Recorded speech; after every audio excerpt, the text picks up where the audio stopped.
Nakapaloob sa bagong lagdang 2026 national budget ang 67 billion pesos para sa Universal Access to Quality Tertiary Education Act o Libreng Kolehiyo Law na magbibigay ng libreng tuition at miscellaneous fees sa humigit kumulang 5.7 milyong estudyante sa buong bansa.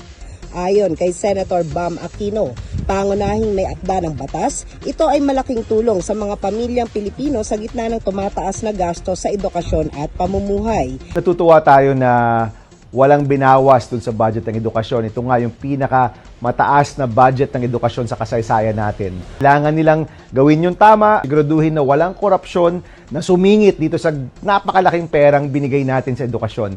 Hinati ang pondo sa iba't ibang programa. 26 billion para sa state universities and colleges, 6.7 billion para sa local universities and colleges, 27.3 billion para sa tertiary education subsidy, 2.7 billion para sa tulong-dunong program at 500 million pesos para sa allied health sciences, kabilang ang related learning experience ng mga future nurses at medical professionals. Saklaw ng libreng tuition ang mga estudyanteng naka-enroll sa SUCs, LUCs at TESDA-registered TVIs kung saan automatikong libre ang tuition at miscellaneous fees upon enrollment.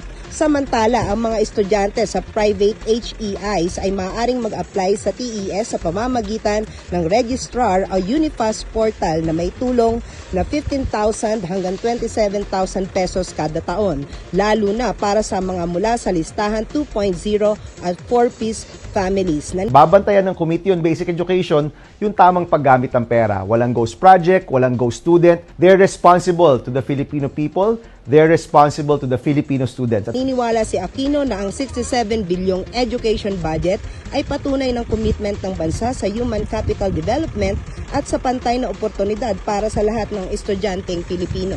Ako pong inyong kaibigan Clarissa de Guzman para sa Balitang Unang Sigaw.